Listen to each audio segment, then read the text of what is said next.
몇 주간 걸쳐서 다윗 왕에 대해서 말씀을 쭉 지금 공부를 하고 있습니다.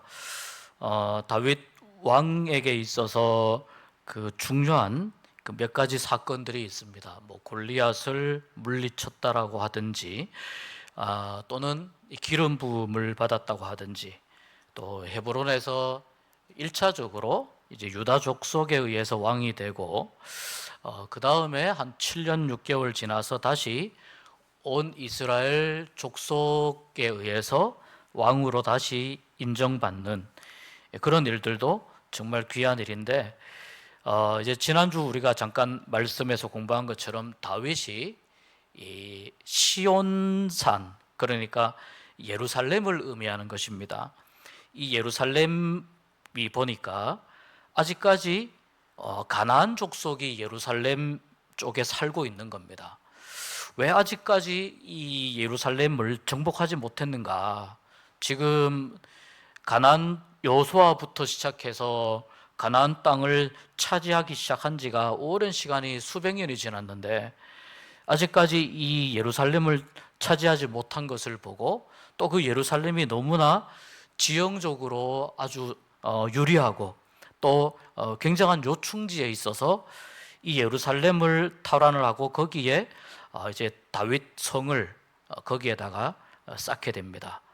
그래서 말하자면은 다윗이 헤브론에서 예루살렘으로 이 왕궁을 옮기는 것입니다. 우리가 천도라고 보통 이야기합니다. 왕궁을 옮기는데, 이렇게 옮기는 과정 속에서 다윗은 하나님이 말씀하신 가나안 땅을 차지하라고 하는 그 명령에도 순종을 하였고, 또 이제 이스라엘 전체를 조망하면서 다스릴 수 있는 이스라엘 전체의 중심지가 되는 예루살렘, 이때부터 이제 오늘날까지 사실 예루살렘은 이스라엘의 중요한 역사, 종교, 정치의 중심지라고 볼 수 있습니다. 그래서 그때부터 지금까지 예루살렘이 너무나 중요한 이스라엘의 수도이자 또 중요한 도시로서 중심이 되는 지역으로서 사람들에게 인정을 받는 그 시작이 이제 다윗 왕에게서부터 시작이 되었습니다. 예루살렘을 정복하고 거기에 이제 왕궁을 짓고, 이렇게 조금 다윗이 이제 한숨 돌리는 시간이 되었습니다. 근데 다윗의 마음 가운데 한 가지 걸리는 것이 있습니다. 그것이 이제 다윗의 인생에 있어서 또 중요한 사건이라고 볼 수 있는데, 자기는 내가 지금 여기 그 예루살렘으로 왕궁을 옮겨서 이제 무언가 정치적으로 시스템이나 여러 면에서 지금 안정을 지금 이제 되찾아가고 있는데, 많이 안정이 되어 가고 있는데, 문제는 뭐냐면 하나님의 궤, 그 언약 궤가, 법궤가 아직 자리를 잡지 못하고 있다는 것을 다윗이 알게 됩니다. 이 법궤가 여러분 언제부터 시작이 되냐면 출애굽 당시 시내산에서부터 시작이 되죠. 그때 시내산에서 하나님께서 모세에게 돌판에다가 십계명을 적어서 주신 그 돌판을 보관하는 상자를 법궤라고 합니다.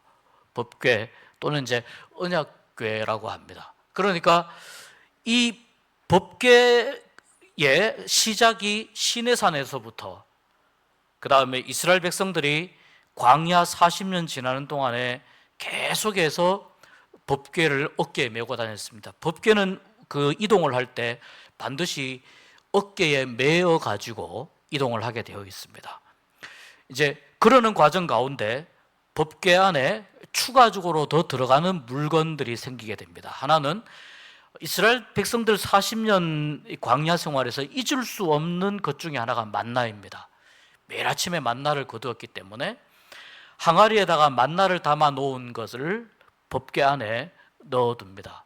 그런데 또 한 가지는 아론의 쌍난 지팡이입니다. 그러니까 이 12지파 중에서 하나님께서 어느 지파를 하나님을 섬기는 지파로 선택하셨느냐, 그 말하자면 제사장의 직분을 어느 지파에게 주셨느냐라고 하는 것에 대한 일종의 그 약간의 시비가 있었습니다. 이스라엘 백성들 사이에서. 그래서 각 지파에 대표되는 대표자들이 지팡이를 놓게 되었는데, 그 지팡이에서 유일하게 이제 레위 지파의 출신인 당시에 아론이 이제 제사장 역할을 하고 있었죠. 그래서 아론의 지팡이에서만 싹이 났습니다. 그래서 이 지팡이가 하나님을 섬기는 이스라엘 백성들에게 특별한 의미가 있다. 그래서 이 아론의 싹난 지팡이, 이렇게 세 가지 십계명을 적은 돌판, 만나를 담은 항아리, 아론의 싹난 지팡이가 그 법궤 안에 이렇게 보관이 되어 있습니다. 그렇게 보관이 되어 있고, 이것을 항상 어깨에 메어서 레위 자손들이, 레위 지파가 이 법궤를 운반을 하게끔 이제 그렇게 되어 있습니다. 그런데 이 법궤가 가나안 땅에 들어가서 가나안 땅 여호수아에 의해서 가나안 땅 정복할 당시에서부터 사무엘 시대까지, 사무엘 시대의 제사장이 엘리 제사장인데요, 그때까지 이제 그 하나님의 이 장막 안에, 지성소 안에 법궤를 보관하니까 하나님의 장막과 그 다음에 이 법궤가 그 엘리 제사장이 섬기는 실로에 있었습니다. 그때까지 거기 있었습니다.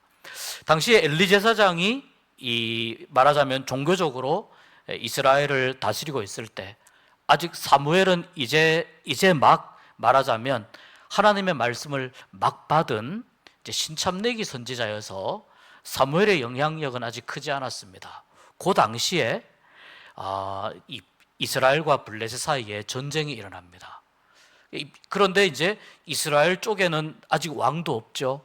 그러니까 특별한 지도자가 지금 없는 상황입니다. 그래서 이스라엘 군대는 모였지만 또 블레셋도 군대가 모여 있으나 이스라엘 쪽이 지금 심각하죠. 지금 이스라엘을 이끌 어떤 왕이라든지 지도자가 없는 상황에서 지금 블레셋과 전쟁을 하려고 하다 보니까 이스라엘 진영 안에서 그런 이야기가 나온 것입니다.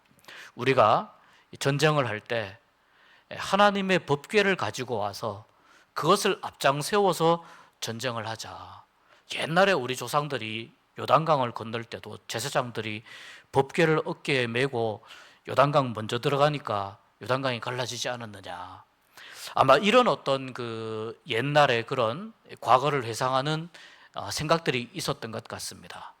그런데 이 하나님의 법궤를 가지고 하나님께서 특별히 말씀하시지 않는데 함부로 움직여서 전쟁에 이기려고 하는 용도로 쓴다는 것은, 그것은 하나님 보시기에 맞지 않는 그런 말과 행동이었죠. 그런 결정이었죠. 그런데 이스라엘 백성들은 그것을 인지하지 못하고 이 법궤를 결국 실로에서부터 전쟁터까지 가지고 오게 됩니다. 법궤가 가지고 올 때에는 이스라엘 백성들이 막 환호합니다. 드디어 하나님이 우리 가운데 오셨다, 이런 의미입니다. 하나님, 우리가 법궤가 왔기 때문에 막 환호합니다. 블레셋 진영에서 이스라엘 사람들이 막 소리 지르고 쟤네들 왜 저러지? 그러니까 지금 이스라엘 진영에 법궤가 왔다.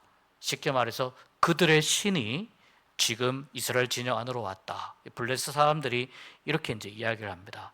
여러분 한번 잘 생각해 보시면 얼마나 이것이 이렇게 좀 주술적인가 하는 것을 생각해 볼 수 있습니다. 하나님께서 때로는 법궤를 앞장세우러 가시지만 그것은 하나님께서 앞장서 가신다고 하는 어떤 상징적인 어떤 말씀에 대한 어떤 그 행동을 하라고 하시는 명령이지, 법궤가 여기 온다고 해서 하나님이 여기 계시고 법궤가 저기 간다고 해서 하나님이 여기 안 계시고, 그건 아니란 말이죠. 그러니까 이스라엘 백성들이 하나님에 대해서 아주 충분히 이해를 못한 것입니다. 기세가 이스라엘 백성들이 올랐으나 그때 당시에 그 전쟁에서 이스라엘 백성들이 패하게 됩니다. 근데 패할 뿐만 아니라 이 법궤도 블레셋 사람들에게 빼앗기게 됩니다. 그리고 그때 이스라엘 진영에서 엘리 제사장의 두 아들, 이 두 아들이 홈니와 비느하스 두 아들이 이제 전사를 하게 됩니다. 그러니까 완전히 이 전쟁에서 이스라엘 백성들이 완벽하게 패전을 한 것입니다. 그 이스라엘 백성들이 물러가고 법궤도 블레셋 사람들에게 빼앗겼습니다. 블레셋 사람들이 이것이 이스라엘 사람들이 섬기는 그 신의 어떤 상징물이냐, 그럼 이걸 가져다가 우리가 섬기는 신전에다가 집어넣자. 그래서 자기들이 섬기는 그 신전, 다곤이라고 하는 신의 신전 안에다가 법궤를 집어넣었습니다. 그리고 이제 하루가 지나고 그 다음 날이 되었는데, 그 블레셋 사람들이 그 신전 안으로 들어가 보니까 이상한 일이 생겼습니다. 다곤에 이렇게 형상이 있는데 뭐 손도 부러지고 뭐 목도 잘리고 해서 이렇게 그 맨바닥에 뒹굴고 있는 것입니다. 하나님의 법궤는 그냥 멀쩡히 있고, 그래서 이 블레셋 사람들이 이거 좀 이상하다, 법궤가 무슨 요술을 부리나 보다 해가지고요, 그 다음에 다른 지역으로 이동을 시킵니다. 그래서 여기서 뭐 아스돗에서 그런 일이 있었고, 가드로 옮기고 에그론으로 옮기는데, 옮기는 또 다른 도시에서는 또 어떤 일이 일어나냐면 이렇게 블레셋 사람들에게 전염병이 돌게 됩니다. 그러니까 법궤가 가는 곳마다 이상한 일이 생기는 거예요. 그러면 왜 여기서는 이렇게 이상한 일이 생겼을까요? 그것은 여러분, 하나님께서 이 법궤가 손상되는 걸 원하지 않으셨기 때문이죠. 그 법궤가 그냥 아무 일 없이 가만히 있으면 블레셋 사람들이 이 법궤를 어떤 식으로 망가뜨렸을지 모릅니다. 그래서 하나님께서 일부러 블레셋 사람들에게 경고하시기 위해서 법궤 건드리면 큰일 난다, 법궤가 이스라엘 백성들이 데리고 가지고 왔을 때 너희들이 쉽게 빼앗았을진 몰라도 그렇다 하더라도 여호와 하나님을 너희들이 이긴 것이 아니다, 이것을 하나님이 가르쳐주고 싶으셨던 겁니다. 그래서 그 법궤가 블레셋 도시를 이렇게 돌아다니다가 도저히 블레셋 사람들이 견딜 수 없으니까 이거를 가지고 이제 다시 이스라엘로 돌려보내자, 우리 블레셋에 남아있으면 더 우리가 이상한 일을 당하니까 돌려보내자라고 해서 수레에다가 법궤를 싣고, 그리고 암소 2마리, 새끼 막 낳은 암소 2마리를 수레에 걸고, 그렇게 해서 어디로 올라갔냐면은 벳세메스라고 하는 이스라엘과 블레셋 그 접경지예요. 그러니까 블레셋 땅이 되기도 했다가도 하는 그 벳세메스라고 하는 곳으로 너희들의 물건 가지고 가라, 이런 의미로 이제 수레에 실어서 돌려보냈습니다. 그 벳세메스에서 암소들이 멈추었는데, 여기에서 이제 좀 또 그 하나님의 어떤 진노하시는 일이 일어나서 이 그 법궤를 당시에 아마도 그 레위인들이 살고 있었던 지역이 기럇 야림이라는 지역인데, 그 지역에 제사장의 후손들 레위인들이 살고 있는 그 지역에 법궤는 레위인들이 다루어야 되기 때문에 우리 일반인들이 만지면 안 된다. 그래서 기럇 야림 사람들에게 법궤를 가지고 가라고 해서 기럇 야림이라고 하는 해발 한 800m 되는 좀 높은 고지대입니다. 그리로 이 법궤를 가지고 가게 됩니다. 그 기럇 야림에 이 내용이 이제 사무엘상에 나오는 내용이에요. 아직 사무엘이 본격적으로 지도자로 활동하기 전에 이런 일이 있었습니다. 법궤를 빼앗겼던 일이 있었고 다시 돌아왔는데, 그래서 기럇 야림에 사무엘이 활동하기 전부터 거기에서 보관을 했는데, 지금 벌써 다윗 왕 시대까지 오지 않았습니까? 다윗이 온 이스라엘의 왕이 되었지 않습니까? 지금 이 다윗 왕 시대까지 그 기럇 야림의 법궤가 몇 년 정도 보관이 되어 있었느냐? 사무엘 시대, 사울 시대 쭉 지나면서 계산해 보니까 한 70년을 기럇 야림에 이렇게 방치된 것처럼 레위인들이 관리하면서 보관이 되어 있었던 겁니다. 이 기럇 야림이 6장 2절에 나오는 바알레 유다라고 하는 지명과 같은 지역입니다. 그러니까 여기에 법궤가 있다는 것을 이제 다윗이 알게 됩니다. 그래서 다윗이 계속 고민을 하다가 나를 왕으로 세우신 분도 하나님이시고 여기까지 이끌어 주신 분도 하나님이신데, 이 하나님의 법궤가 기럇 야림에 저렇게 한쪽에 방치되어 있는 것이 하나님을 섬기는 다윗 왕의 마음으로서는 너무나 하나님께 죄송한 겁니다. 그래서 이 예루살렘의 다윗 성 안에 하나님의 장막을 잘 만들어 놓고 그 다윗 성 안으로 이스라엘의 중심이 되는 곳에 하나님의 법궤가 와서 머무는 것이 맞지 않겠느냐, 그렇게 생각을 해서 법궤를 예루살렘으로 옮겨오는 이 대역사를 다윗이 이제 시작을 하게 됩니다. 이 다윗의 이 동기와 다윗의 이 마음이 너무나도 사실은 좋은 마음이고 좋은 동기였습니다. 그리고 그때로부터 해서 예루살렘의 법궤가 머물게 되고, 물론 지금은 이 법궤의 행방을 좀 알 수는 없습니다만 아마 남유다가 멸망하면서 법궤가 행방이 묘연해졌다, 이런 이제 그 이야기도 있고요. 여러 다양한 이야기가 있습니다만 아무튼 그래서 그 예루살렘이 이스라엘의 정치와 역사와 문화의 중심이 되는 동시에 거기에 이제 하나님의 성전이 솔로몬 시대에 세워짐으로 인해서 또한 이스라엘 종교의 중심이 되는 그러한 그 예루살렘 중심의 이스라엘 이 왕국이 이렇게 이제 만들어지게 되는 것입니다. 다윗이 법궤를 옮겨오기 위해서 많은 준비를 합니다. 온 이스라엘에서 뽑은 사람들 3만 명을 데리고 다윗이 바알레 유다로 갑니다. 기럇 여아림입니다. 70년 동안 사람들의 관심에서 방치가 되었던 그 법궤를 이제 메어 오려고 하는데, 어깨에 메어 오려고 하는데, 오늘 여기 말씀해 보니까 이 70년이 지나는 동안에 아마도 법궤를 어떻게 다루어야 하는지 이것을 정확히 잘 몰랐던 것 같습니다. 어깨에 메어 와야 되는데 첫 번째 이들이 실수한 것이 뭐냐면은 이것을 수레에 실어서 옮기려고 한 것입니다. 수레에 실어서 바퀴 달린 수레에 앞에 소가 이제 끌고 수레에 실어서 옮기려고 한 겁니다. 아마도 블레셋에서 다시 이스라엘 땅으로 법궤가 넘어올 때 그렇게 해서 옮겼다더라라고 하는 그 이야기를 듣고 수레에 실었던 것 같습니다.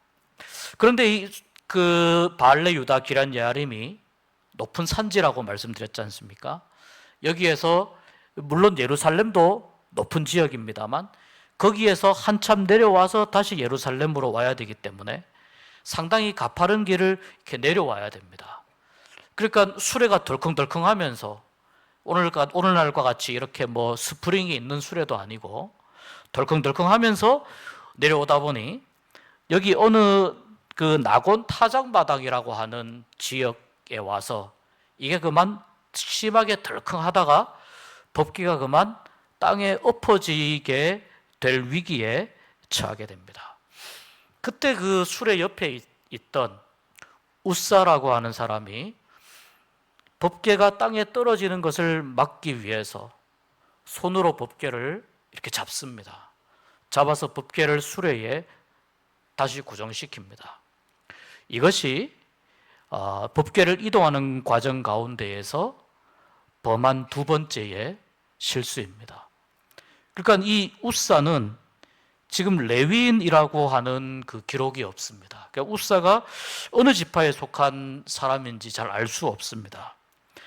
근데 덜컹거리는 수레에 실어서 이동하다 보니 사람이 어깨에 메어서 갔으면은 계속해서 가파른 길이라 하더라도 사람들이 합을 맞춰서 그렇게 옮기고 했으면 되는데 이 바퀴에 굴러가는 수레에 했다 보니 당연히 덜컹거리면서 법궤가 땅에 떨어질 수 있는 그런 상황이 만들어졌고, 그 상황에서 우사는 당연히 순수하고 좋은 마음으로 법궤가 땅에 떨어지지 않도록 아마 붙잡았을 것입니다.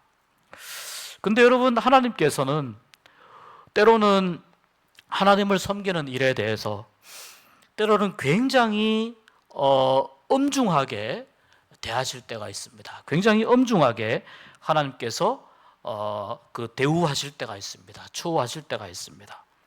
이 법궤는 말하자면 그 이스라엘 성막의 가장 중심이 되는 물건입니다.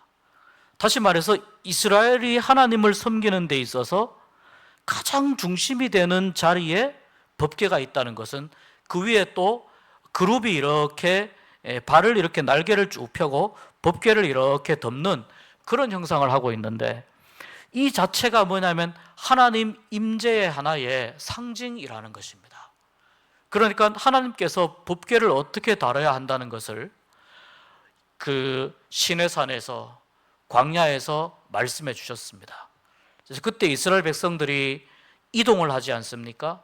그러면 어떤 가족은 그 나무를 다 뽑아가지고 성막을 옮기는데, 어떤 패밀리는 나무를 다 뽑아서 그것을 가지고 옮기고, 또 어떤 패밀리는 그 안에 있는 어떤 성물들이라든지 어떤 가죽이라든지 이런 것들을 다 들고 옮기고, 그리고 이제 고핫 자손이 이 법궤를 어깨에 메고 이렇게 이동을 하게끔 되어 있었습니다. 그 순서가 있습니다. 장막을 분해하고 다시 설치하고 하는 순서가 있습니다.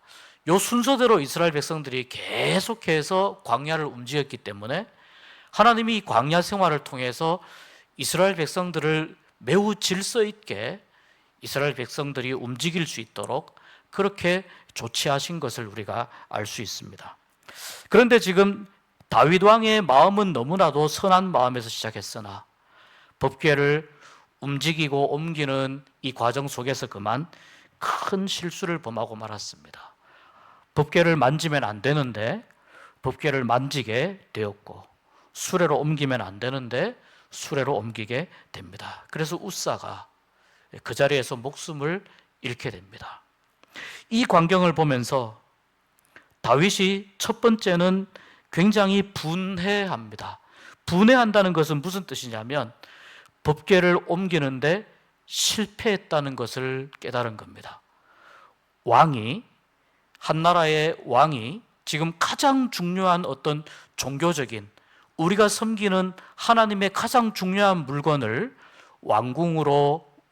그리고 그 여호와의 성막으로 옮겨오는 이 큰 행사를 하는데, 왕이 뽑은 사람들 숫자만 3만 명입니다. 최소한 3만 명이 동원되어서 지금 법궤를 옮기는 이 큰 행사를 그만 실패한 것입니다. 그러니 얼마나 왕의 입장에서도 그렇고 거기에 또 인명사고까지 났습니다. 법궤를 더 이상 손도 못 대게 되었습니다. 그러니 얼마나 다윗 왕의 입장에서는 마음이 굉장히 상실감이 크고, 또 실패했다고 하는 것에 대한 화도 나고 또 그런 마음이 있었겠습니까? 매우 마음이 복잡했을 것입니다. 그리고 다윗이 두 번째 다윗의 감정을 보면은 다윗이 여호와를 두려워하였다라고 성경이 기록합니다. 9절에 보면 여호와를 두려워하였다. 그러니까 법궤를 하나님의 말씀대로 다루고 움직여야 하는 것을 자기가 그렇게 하지 못한 것에 대해서 하나님께서 다윗을 어떻게 생각하시는 사람입니까? 하나님이 너무나 기뻐하시는 사람인데, 너무나 기뻐하시는 다윗 왕인데, 그 다윗 왕이 하고 있는 이 중요한 행사를 하나님께서 올 스톱을 시키신 겁니다. 그러니까 다윗 왕은 하나님이 두려운 거예요. 그래서 여러분, 이 법궤를 더 이상 옮기지 못하고 그 옆에 가드 사람 오벳 에돔이라고 하는 사람의 집으로 법궤를 옮겨가게 되는데요. 이 오벳 에돔은 레위 지파입니다. 레위 지파 출신입니다. 그래서 오벳 에돔의 집에 옮겨가고, 그 오벳 에돔의 집에서 레위 지파의 그 오벳 에돔의 집에서 법궤가 한 3개월 정도 그 집에 보관이 됩니다. 임시 보관이 되는 거죠. 다윗은 그 시간 동안 이 분한 마음과 또 안타까운 마음과 두려운 마음을 하나님 앞에서 잘 정리하는 시간을 아마도 가졌을 겁니다. 그 법궤가 오벳 에돔의 집에 있는 3개월 동안 하나님께서 오벳 에돔의 집에 복을 주십니다. 이것은 무슨 뜻이냐면 이 오벳 에돔이 레위인으로서 법궤를 잘 관리했다는 뜻입니다. 바꾸어 말하자면 하나님을 잘 섬겼다는 뜻입니다. 그래서 하나님께서 오벳 에돔의 집에 복을 주셨다라는 그 소식을 듣고 다윗이 다시 용기를 냅니다. 하나님이 두렵고 무섭고 무조건 하나님께서 그렇게 하신 것만은 아니구나. 오벳 에돔의 집에 복을 주셨다고 하는 것은 하나님을 잘 섬기는, 하나님의 방법대로 하나님을 잘 섬기면 하나님께서 이 법궤를 다시 옮기는 것을 허락해 주실 것이다. 다윗이 다시 그의 마음을 가다듬고 오늘 말씀대로 오벳 에돔의 집에서 다시 수많은 사람들을 데리고 그 오벳 에돔의 집에서 오늘 말씀에 보면은요, 이제 여호와의 궤를 맨 사람들이 이렇게 나오고 15절에도 보면은 여호와의 궤를 메어 오니라 이렇게 나오고 17절에도 보면 여호와의 궤를 메고 들어가서 그 친장막 가운데 준비한 자리에, 그러니까 하나님의 장막, 성막을 미리 준비를 했고 그 준비한 장막 가장 중요한 자리에 법궤를 거기에 보관을 하게 되죠. 거기에 모시게 되죠. 이 모든 과정을 두 번째 법궤를 옮기는 오벳 에돔의 집에서 옮기는 이 모든 과정을 하나님이 기뻐하셨다는 거예요. 하나님이 기뻐하시고 즐거워하셨다. 그리고 다윗은 그 두 번째 법궤를 메어오는 과정에서 하나님 앞에서 춤을 추는 거죠. 하나님 앞에서 너무나 감사하고 기쁜 마음에 하나님 앞에서 춤을 추었다. 그리고 온 백성들이, 모든 백성들이, 여기 보면 우리도 또 뭐 교회에 특별한 일이 있거나 이러면은 떡해서 나누어 주지 않습니까? 이게 바로 여기 성경 말씀에서 이게 시작된 겁니다. 오늘 19절 보니까 모든 백성, 온 이스라엘 무리에게 남녀를 막론하고, 여기는 떡하고 더 주는 게 있네요. 고기 한 조각과 건포도 떡 한 덩이씩 백성들이 이것을 다 받아가지고 집으로 다 이렇게 돌아가게 되었다. 그래서 은혜 가운데 이 법궤를 안치하는 이 모든 과정을 은혜 가운데 잘 마치게 되었다 하는 것이 오늘 말씀입니다.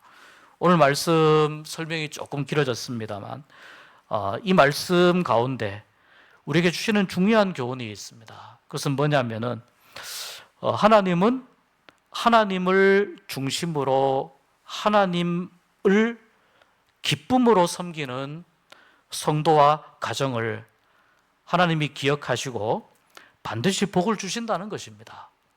오벳 에돔이 비록 석 달만 법궤를 보관을 했으나, 그러나 이 석 달 가운데 하나님이 오벳 에돔의 집에 큰 복을 주고 그게 온 사람들에게 소문이 날 만큼 오벳 에돔의 복을 많이 받습니다. 하나님을 기뻐하고 하나님을 기쁨으로 섬기는 성도와 가정, 하나님은 반드시 기억하시고 복을 주실 줄 믿습니다. 그렇기 때문에 오늘 우리도 이 오벳 에돔의 가정처럼 하나님 잘 섬기는 그런 복된 가정이 될 수 있기를 주님의 이름으로 축복합니다. 또 한 가지는 이 우사의 교훈입니다. 이 처음 법궤를 옮기는 과정 속에서 하나님이 원하시지 않는 방법들이 들어갔습니다. 뭐 이 정도면 괜찮겠지 뭐, 이런 방법들이 중간중간에 들어갔습니다. 그러니까 하나님께서 이렇게 하면 안 된다 라고 하셨는데 그러한 방법들이 들어갔고, 하나님께서는 이렇게 하면 안 된다라고 하셨던 그 내용들을 매우 엄중하게 다루셨다는 것을 말씀을 통해서 우리가 볼 수 있습니다. 그러니까 여러분, 우리가 이런 것을 이제 질문할 필요가 있습니다. 하나님, 이렇게 하는 것이 하나님이 기뻐하시는 일입니까? 이렇게 하는 것이 하나님이 기뻐하시는 일입니까? 우리가 하나님 앞에 이렇게 계속 하나님이 기뻐하시는 일이 무엇인지, 기뻐하시는 방법이 무엇인지 우리가 계속 이렇게 물어갈 때 우리가 하나님의 방법을 계속해서 신앙 가운데에서 찾아갈 수 있다는 것입니다.